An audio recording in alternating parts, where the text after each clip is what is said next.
करके इन प्रेरणाओं के द्वारा आप प्रेरणा ग्रहण करेंगे, अभी आहुति डालेंगे, आहुति यहाँ डाली जाएगी, अग्नि देवता का आमंत्रण होगा, अग्नि देवता को यहाँ बुलाया जाएगा, अग्नि स्थापन की क्रिया होगी। जब अग्नि देवता पहुँच जाते हैं और जब हम आहुति डालते हैं तो सबसे ज्यादा अनुशासन आहुति डालने में है। हमारी बहनें अनगढ़ की तरह क्या करते हैं, ऐसे आहुति फेंक देती हैं। नहीं, अग्नि देवता के मुख में आहुति जाए। जिस तरह से माँ अपने बच्चे को दूध पिलाती है तो यह ध्यान रखती है कि दूध का एक एक बूंद बच्चे के मुंह में जाए, उसी तरह से अग्निदेव को जब आहुति डाली जाती है तो आहुति 3 अंगुली से आहुति डाली जाती है और अग्नि के मध्य में आहुति गिरे, यह ध्यान रखना चाहिए। अगर वह मेखला पर गिर जाता है तो आपका यहाँ आना बेकार है, और मेखला पर अगर हवन सामग्री गिर गई तो यह आपकी असावधानी हुई और यहाँ आने का कोई फल नहीं। अरे आप जब किसी को देना चाहते हैं तो उसके मुख में डालेंगे तो उसका लाभ उसे मिलेगा, लेकिन होता नहीं है। बहनें जल्दबाजी करते हैं और मंत्र सुनाई पड़े या ना पड़े, स्वाहा का शब्द आए या ना आए, फटाफट फटाफट अग्नि में डालना शुरू करते हैं, इधर उधर छिड़कते रहते हैं। तो यह सब प्रक्रिया क्या है कि आपके चित्त की चंचलता, विदेश की अस्थिरता और दिल की दुर्बलता जो है यह घातक बन जाता है और आपके यहाँ आने का श्रेय कुछ नहीं मिलता है। इसलिए भाव विह्वल होकर जिस तरह से भूखे खिलाया जाता है, माँ अपने बच्चे को खिलाती है बहुत प्यार से, उसी तरह से अग्नि देवता को आहुति देते हैं। वह अग्नि देवता का भोजन है और अग्नि देवता भाइयों बहनों आपका भोजन जो लेते हैं वह अपने को ग्रहण करके रख लेते हैं, ऐसी बात नहीं है। आप जितना देते हैं उसके हजारों गुना अधिक उससे ऊर्जा प्राप्त कर बना करके अग्नि देवता अंतरिक्ष में फेंक देते हैं, अंतरिक्ष में डाल देते हैं, जिससे पर्यावरण का संतुलन बनता है और आपको सुख सौभाग्य प्राप्त होता है। आज इंसान क्यों परेशान है? आप जिस भूखंड में जी रहे हैं यह तो पावर प्लांट का जमाना है, यहाँ तो तरह तरह की ऊर्जाएं निकलती हैं और भारत का एक अद्भुत क्षेत्र है यह। फिर भी यहाँ के लोग क्यों परेशान हैं? यहाँ के पर्यावरण में क्यों असंतुलन है और असंतुलन को किसने बनाया है और असंतुलन दूर कैसे हो? तो असंतुलन को बनाने वाले हम ही लोग हैं और असंतुलन दूर करने का काम भी हम ही लोगों को करना पड़ेगा। और हम असंतुलन दूर तब होगा जब हम पर्यावरण के ओर ध्यान रखेंगे। परम पूज्य गुरुदेव ने 7 आंदोलन चलाया। 7 आंदोलन का बैनर यहाँ लगा हुआ आप देख रहे हैं, साधना आंदोलन, स्वाध्याय आंदोलन, स्वावलंबन, शिक्षा, व्यसन मुक्ति, पर्यावरण और नारी जागरण। इतने आंदोलन गुरुदेव ने चलाया। यह आंदोलन कोई सामान्य क्रिया नहीं है, यह आंदोलन का जो स्वरूप है यह विश्व को बचाने के लिए। इन 7 आंदोलनों में भाइयों बहनों विश्व की सुरक्षा की बात छिपी हुई है। दुनिया में आज जो असंतुलन है उसके संतुलन को बनाए रखने के लिए परम पूज्य गुरुदेव ने 7 आंदोलनों को चलाया है। और इन 7 आंदोलनों को हम अगर गुरुदेव के सच्चे बेटे बेटियां हैं, गुरुदेव के प्रति हमारा कुछ समर्पण है, गुरुदेव के प्रति हमारा कुछ त्याग है, गुरुदेव ने हमारे लिए कुछ दिया है, तो हमको गुरुदेव की बातों को मानना चाहिए और गुरुदेव के काम को करना चाहिए, गुरुदेव के बताए हुए मार्ग पर चलना चाहिए। इन बातों को ध्यान में रख करके इन 7 आंदोलनों में से किसी आंदोलन को हम अपने आप में व्यवस्थित करने की व्यवस्था बनाएंगे। अभी तो यहाँ राष्ट्र जागरण दीप महायज्ञ का कार्यक्रम होने जा रहा है। राष्ट्र जागरण दीप महायज्ञ में इन 7 आंदोलन के देवताओं की आहुति को आवाहन किया जाता है, उनकी आहुतियां दी जाती है और क्षेत्र विशेष पर जो आंदोलन चलाया जा रहा है उसके विशिष्ट देवता का आवाहन हम लोग यज्ञ मंडप में करते हैं। तो आप इन 7 आंदोलनों में से भाइयों बहनों जीवन का एक महत्वपूर्ण आंदोलन है। इन आंदोलनों को आपकी व्यवस्था आपको बनानी चाहिए। अगर आपको परम पूज्य गुरुदेव से कुछ मतलब है, गुरुदेव के प्रति अगर कोई सच्ची भक्ति है, श्रद्धा है, तो आपको इन 7 आंदोलनों में से किसी एक आंदोलन को या 7 आंदोलन को चलाना चाहिए। तो 7 आंदोलन तो आप एक साथ नहीं चला पा सकते हैं, लेकिन जो स्थान विशेष के लिए आवश्यक है, यहाँ के लिए पर्यावरण, व्यसन मुक्ति आंदोलन, ये सब ज्यादा महत्वपूर्ण आंदोलन है, स्वास्थ्य संवर्धन। इन आंदोलनों को अगर आप चलाते हैं तो आपका जीवन धन्य बनता है, आपके जीवन में तरोताजगी आती है और वातावरण शुद्ध होता है, पर्यावरण शुद्ध होता है। भाइयों बहनों, तो आप इस आंदोलन को चलाएं। आप जितने भी लोग आए हैं कम नहीं है, अभी जितने लोग हवन कुंड पर बैठे हुए हैं, अगर इतने की भावना अगर जुड़ जाए, सही माने इतने जितने लोग आप बैठे हुए हैं, अगर यही संकल्प ले लें कि हम गुरुदेव के सपनों को साकार करेंगे, तो मत्स्य अवतार की तरह आंदोलनकारियों का, साधना पुरुषों का और आपके कार्यक्रमों का महत्व बढ़ता चला जाएगा और आपका आंदोलन कितना गति प्राप्त कर लेगा इसका तो सोचना ही बेकार है। इसलिए आप अगर सोचते हैं कि हम गुरुदेव का काम करते हैं, तो अंग्रेजी में कहावत है, 1 can think, 2 can talk and 3 can conquer the world. तो आप सभी तो साधारण लोग नहीं हैं, और यहाँ तो कम से कम 5 वेदी पर, अगर नहीं कम हो तो 30-40 आदमी, 50 आदमी तो निश्चित रूप से बैठे हुए। अगर 40 आदमी ही सही, तो 40 आदमी अगर एक साथ काम करने की जज्बा अपने मन में संजोग ले, तो क्या नहीं हो सकता है। अगर एक एक आदमी को हम रोज जोड़ेंगे तो 40 दूनी 80, 80 दूनी 160, और उसी तरह से बढ़ता चला जाएगा, तो यह हो जाएगा मत्स्य अवतार। तो मत्स्य अवतार गुरुदेव ने बताया था, और आज तक गायत्री मंत्र सद्बुद्धि का मंत्र का जो प्रचार प्रसार हुआ है वो मत्स्य अवतार की तरह ही हुआ है। इसलिए आप सभी भाई बहनों से निवेदन कि आप मत्स्य अवतार की लीला को समझते हुए, अपने आप को उसकी एक इकाई मानते हुए आप इस संकल्प लेकर के जाएं कि हम लोग जितने आज बैठे हुए हैं इस वेदी पर हवन करने की प्रतीक्षा में बैठे हुए हैं, आज यहाँ संकल्प लेके जाएंगे कि हम एक एक आदमी को जोड़ेंगे, एक नए आदमी को नित्य जोड़ने का काम करेंगे, और उसे प्रेरणा देंगे कि भाइयों आप हमारे गुरुदेव के साहित्य को पढ़िए और छोटी पुस्तकों को भेंट कीजिए, छोटी पुस्तक उन्हें भेंट कीजिए और उन्हें पढ़ने के लिए प्रेरित कीजिए। तो यह गुरु सत्ता का काम होगा भाइयों बहनों आप सबों के लिए। अगर जितने लोग आज यहाँ हैं इस यज्ञ मंडप पर, जितने लोग हैं उतने ही लोग संकल्प ले लें कि हमको गुरुदेव का काम करना है शताब्दी वर्ष में, तो शताब्दी वर्ष के लिए आप बहुत काम कर सकते हैं, लेकिन मन में जुनून हो तब। अगर मन में जुनून ना होगा तो काम नहीं बनेगा भाइयों बहनों। आए सोहा सोहा करके अपने घर चले गए, अपने काम धंधा में लग गए, और गुरुदेव की बात अंतर चेतना में रही नहीं, तो हम कहीं के नहीं रहेंगे। यहाँ आना भी बेकार हो गया। ये सोहा करने से क्या फायदा है, इस सोहा से होने जाने को क्या। अरे सोहा कर रहे हैं, जिस तरह से हम अग्नि में आहुति डालकर एक अग्नि को जलाकर पर्यावरण शुद्ध करने का काम कर रहे हैं, तो उसी तरह से हमको भी तत्व से, त्याग से, तपस्या से समाज के लोगों को बनाना चाहिए, समाज के लोगों को गढ़ना चाहिए, उनके दुर्बुद्धि को दूर करना चाहिए, उनके मनोमालिन्य को दूर करने के उपाय बताना चाहिए, और उनके परिवार में जो अशांति है, बेचैनी है, दुश्चिंतन है, उसे दूर करने की व्यवस्था हम सबों को बनाना चाहिए। तो बात बनेगी। अगर ऐसा हम नहीं करते हैं तो अपना जीवन क्या, औरों के लिए जो जीता है उसका ही जीवन जीना, दूसरे अपने लिए क्या जीना। अपने लिए जीना तो कुछ नहीं है, अपने लिए तो पशु भी जीता है। पशु भी पेट और प्रजनन का व्यवस्था बनाता है, बच्चे पैदा करता है, खाता है और जीवन गुजार लेता है। भाइयों बहनों अगर हम सब भी वैसा ही करते हैं तो क्या फायदा है। प्रभु ने यह मानव काया क्यों दी, इस मानव काया का उद्देश्य क्या है। तो मानव काया का उद्देश्य है उपकार करना, भलाई करना, समाज में सचिंतन फैलाना, सच्चाई को बांटना, जो गुरुदेव की बातें हैं उसको लोगों को बताना। अगर अपनी बात हम ना बता सकें, अपनी बात हम ना भी कह सकते हैं किसी को, तो गुरुदेव की बात को तो कह सकते हैं। हमारे गुरुदेव ऐसे थे, हमारे गुरुदेव ने इतनी साहित्य लिखी, इतनी बातों दुनिया के सभी टॉपिक्स पर उन्होंने लिखा है। भाइयों बहनों आप इसको पढ़िए और अपने चिंतन और चरित्र को शुद्ध कीजिए। यह बातें बताई जा सकती है, बहुत अरमान से बताया जा सकता है भाइयों बहनों। और अगर आप अपने गुरु के बारे में कुछ बताएंगे लोग, तो लोग सुनेंगे, लोग समझेंगे और आपको आदर करेंगे, आपकी प्रतिष्ठा देंगे। इसलिए समाज में आप अग्रणी बने, समाज का आप प्रतिष्ठित लोग बने, समाज के लोग आपसे आशा और भरी निगाह से देख रहा है कि ये गायत्री परिवार के लोग हैं। तो गायत्री परिवार का आचरण, विचार, व्यवहार जो होता है उस पर सबों की निगाह लगी रहती है। भाइयों बहनों अगर हम अपने गुरुदेव के सपनों को साकार करना चाहते हैं, शताब्दी वर्ष में अपने जीवन को उद्धार करना चाहते हैं, गुरु ऋण से मुक्त होना चाहते हैं, गुरु ऋण से उड़ीन होना चाहते हैं, तो हमें निश्चित रूप से गुरुदेव के साहित्य को समाज में बांटना चाहिए, गुरुदेव की बातों को लोगों को जन जन तक पहुंचाना चाहिए। और जो समाज के अवांछित लोग हैं, जो छूट रहे हैं, दीन हैं, दुखी हैं, जिनके समझ में बातें नहीं आती है, जो समाज के उपेक्षित लोग हैं, वैसे वर्गों के लोगों को जोड़ने का काम करना चाहिए। तो गायत्री परिवार का कारवा आगे बढ़ता चला जाएगा भाइयों बहनों। तो इस कारवा को आगे बढ़ाने के लिए आप अपना समय दान और अंशदान करें।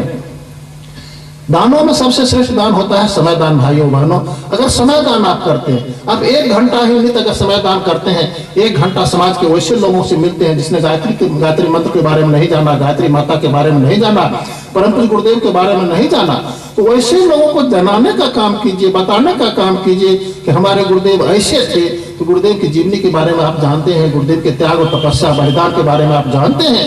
तो उन बातों को, जितनी बातों को आप जानते हैं उतना ही लोगों को बताइए। जितनी बातें आपके समझ में है, जितनी बात आप गुरुदेव के बारे में जानते हैं, जितनी बात आप गायत्री माता के बारे में जानते हैं, जितनी बात आप जग के बारे में जानते हैं, उन्हीं बातों को अपने अंदर में मत रखिए। आप उसे लोगों को बताइए कि यज्ञ क्या है, गुरुदेव हमारे क्या थे, गायत्री माता क्या है और हमें कैसे चलना चाहिए, युग का संविधान क्या है। हम नारा लगाते हैं हम बदलेंगे युग बदलेगा, हम बदलेंगे युग बदलेगा, हम बदलेंगे कैसे? केवल पीली पीली धोती साड़ी पहन करके हम बदलेंगे? नहीं भाइयों बहनों, हम बदलेंगे उनके बीच जाकर के। हम अपने घर को छोड़ेंगे और दूसरे के घर जाएंगे, अपनी बात उनको समझाएंगे, तब हमारा बदलाव हुआ। और नहीं तो इस तरह से अगर हम केवल यज्ञ करते रहे तो यह तो कोई खास बात नहीं। आप तो पुरस्कृत लोग हैं, आप तो गायत्री मंत्र को जानते हैं, गुरुदेव को जानते हैं, पहचानते हैं, आपने गुरुदेव के साथ खाया है, गुरुदेव का सोया है, गुरुदेव के साथ बैठा है, गुरुदेव के साथ काम किया है। तो ऐसे भी लोग समाज में, लेकिन उनके रहने से क्या होगा? अगर उसने गुरुदेव की बातों को न फैलाई तो फिर बेकार गुरु का संरक्षण में जाना है, बेकार हम उनको गुरु स्वीकार किए। हम अपने गुरु की बात लोगों को न कह सकते हैं, गुरु के ज्ञान लोगों को नहीं दे सकते हैं, तो फिर क्या जीना है। इसलिए भाइयों बहनों, यह शताब्दी वर्ष बड़ा ही सौभाग्य की बात है कि आपके जीवन में शताब्दी वर्ष आया है। शताब्दी वर्ष में आप अपने परचम को लहराएं, आप अपना नाम रोशन करें, गुरु के सपनों को साकार करने के लिए गायत्री को घर घर पहुंचाएं, गुरुदेव के साहित्य को घर घर पहुंचाएं, अपने जीवन को धन्य बनाएं। और यह सौभाग्य पुनः आने वाला नहीं है, इसलिए आप सबों से पुनः निवेदन, बसंत पंचमी के पर्व पर आप जो रात में बताया गया है उसको तो करेंगे ही। 7 आंदोलनों में से किसी एक आंदोलन को चुन लीजिए। आज जितने भाई बहन बैठे हुए हैं यज्ञ वेदी पर, एक आंदोलन को चुनिए। इसमें से कौन सा आंदोलन आप करना चाहते हैं? जिस आंदोलन को करना चाहते हैं उसको गति दीजिए, उसके आयामों को लोगों को समझाइए, उसके उद्देश्यों को लोगों को बताइए, उसमें क्या कितनी बुराइयां हैं, उसको कैसे दूर किया जाएगा, इन बातों को लोगों को बताइए और देखिए आपका जीवन धन्य बनता है कि नहीं। इसलिए भाइयों बहनों, जिसने समाज को दिया है, जिसने राष्ट्र को दिया है, जिसने अपना चरित्र और चिंतन को अच्छा बनाया है, वह समाज का एक से एक मूर्धन्य लोग कहलाया है। आप सभी भी समाज के मूर्धन्य लोग कहलाएं, अपने जीवन को धन्य बनाएं और गुरुदेव के सपनों को साकार करें। इसी के साथ आपसे थोड़ी सी बात किया हूँ, ज्यादा बात आपको नहीं बताया, कोई भार आपको नहीं दे रहा हूँ, केवल इतना बात कह रहा हूँ कि आप यज्ञ करने के लिए आए हैं जिस उद्देश्य, उस उद्देश्य की पूर्ति के लिए, गुरु के सपनों को साकार करने के लिए गुरु की बात जन जन तक पहुंचाइए, लोगों से संपर्क साधिए, घर में बैठ करके ना रहिए। जो गायत्री परिवार के लोग हैं अगर घर में ना बैठे, आपस में बात ना करें, एक नए लोगों से बात करें अपने गुरु के बारे में, उसी तरह से आप भी अपने गायत्री परिवार का मत्स्य अवतार कर सकते हैं, आगे बढ़ सकते हैं, अपने चिंतन और चरित्र को आगे बढ़ा सकते हैं। इसलिए आप सभी अपना जीवन धन्य बनाइए और यज्ञ की कृत कराए जाएंगे। आप यज्ञ करेंगे, यज्ञ की एक एक क्रिया अनुकरणीय है, विस्मरणीय है और जीवन में उतारने की कला है। इसलिए यज्ञ जीवन जीना समाज के लिए, राष्ट्र के लिए सबसे उत्कृष्ट जीवन होता है। भाइयों बहनों, तो आप यज्ञ कर रहे हैं, यज्ञ में जो प्रेरणा मिलेगी उस प्रेरणा को जीवन में उतारने की व्यवस्था बनाएंगे, अपने जीवन को धन्य बनाएंगे।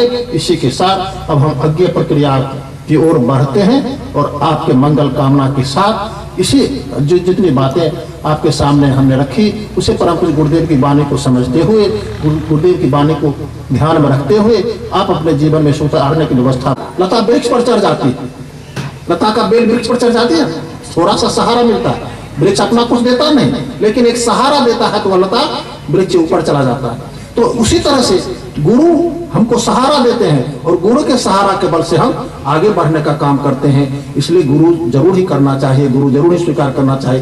तो अभी तो धर्म संप्रदाय में गुरुओं की कमी नहीं है भाइयों बहनों, लेकिन देहात में एक कहावत है कि गुरु करो जान के और पानी पियो छान के। पानी को साफ करके पीना चाहिए और गुरु भी वैसे ज्ञानी पुरुषों को स्वीकारना चाहिए जिसने कुछ समाज को दिया है, राष्ट्र को दिया है, जिनका चरित्र और चिंतन समाज के लोग मानते हैं, समझते हैं। और हमारे जो गुरु पंडित श्री राम शर्मा आचार्य हैं वो तो मूर्धन्य है, उन्होंने समाज के लिए क्या नहीं किया है, समाज के लिए उन्होंने सारी कुर्बानियां दे दी, अपने जीवन को जीवन नहीं समझा। वैसे गुरु के अगर हम बेटे बनेंगे, वैसे गुरु के शिष्य बनेंगे तो हमारा भी जीवन धन्य होगा भाइयों बहनों। इसलिए अपने जीवन को धन्य बना करके सफल गुरु के साथ जुड़ जाइए और गुरु दीक्षा का मंत्र ले लीजिए। और शताब्दी वर्ष में ऐसा मौका फिर नहीं मिलेगा। अगर गुरु का कुछ काम करने का ललक आपके दिल में है तो गुरु के सबल सहारा के साथ ही आप आगे बढ़ सकते हैं। इसलिए शताब्दी वर्ष में कुछ करने का मन है तो निश्चित रूप से दीक्षा ले लीजिए। और यह जो अनुबंध है दीक्षा का, यह इन दिनों जो हो रहा है यह बहुत ही फलदायी है। इसे बढ़ेंगे और यज्ञ का कीर्त करते चलेंगे। गुरु वंदना ओम परमानंदं परम सुखदं केवलं ज्ञानमूर्तिं द्वन्द्वातीतं गगनसदृशं तत्त्वमस्यादिलक्ष्यम् एकं नित्यं विमलमचलं सर्वधी साक्षिभूतं भावातीतं त्रिगुणरहितं सद्गुरुं तं नमामि। अखण्डानन्दबोधाय शिष्यसन्तापहारिणे सच्चिदानन्दरूपाय तस्मै श्रीगुरवे नमः। सरस्वती वंदना। माँ सरस्वती वाणी की देवी है। कर्मकांड में वाणी का प्रयोग करना पड़ता है। यदि वाणी सुसंस्कृत न हुई तो उसमें प्रभाव पैदा नहीं होगा। बोले गए मंत्र शब्द मात्र न रह जाए, मंत्र बने कहे हुए शब्दों में अंतःकरण को प्रभावित करने योग्य प्रेरणा पैदा हो। इस कामना भावना के साथ माँ सरस्वती की भाव भरी वंदना की जाए। ओम लक्ष्मी सरस्वत्यै नमो नित्यं भद्रकाले नमो नमः। वेद वेदांत वेदांग विद्यास्थानेभ्य एव च मात्वस्त्वदीय पदपङ्कजभर्तियोक्ता ये त्वां भजन्ति निखिलान् परानियाय तेहि जगत्त्वनि यान्ति कलेवरेण भुवन् विवायुगणां भुविनीतेन। व्यास वंदना। आय विष्णवे नमो वै ब्रह्मनिधये वासिष्ठाय नमो नमः। नमोस्तुते व्यासविशालबुद्धे पुल्लारविन्दाय तपत्रनेत्र येन त्वया प्रज्वालितो ज्ञानमया प्रदीप प्रज्वालितो ज्ञानमया प्रदीप। साधना। श्रेष्ठ कार्यों श्रेष्ठ उद्देश्यों के लिए यथाशक्ति साधन माध्यम की पवित्र रखनी चाहिए। यज्ञ संस्कार आदि कार्यों में जो उपकरण साधन सामग्री युक्त होते हैं उनमें से देवत्व का संस्कार जगाया जाता है। और इस तरह से फल को काटने के लिए चाकू से उसे साफ सुथरा करते हैं और तब उसे खाया जाता है या देवताओं को अर्पण किया जाता है। उसी तरह से यज्ञ के जो सामग्री हैं उसकी पवित्रता को बनाए हुए, उसकी अक्षुता को बनाए हुए, उसको शुद्ध और सात्विक बनाते हुए मंत्रोपचार के साथ उसे संस्कारित करते हुए यज्ञ में समर्पित करने के लिए, यज्ञ कार्य में लगाने के लिए भावना पैदा की जाती है।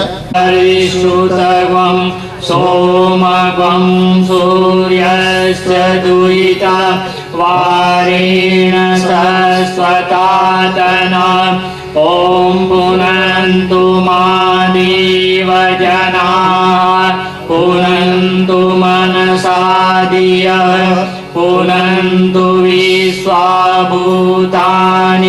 जातवेदः पुनीमान् ॐ यत्ते पवित्रमर्चिषि अग्ने विततमन्तरा ब्रह्मतेन पुनातु मा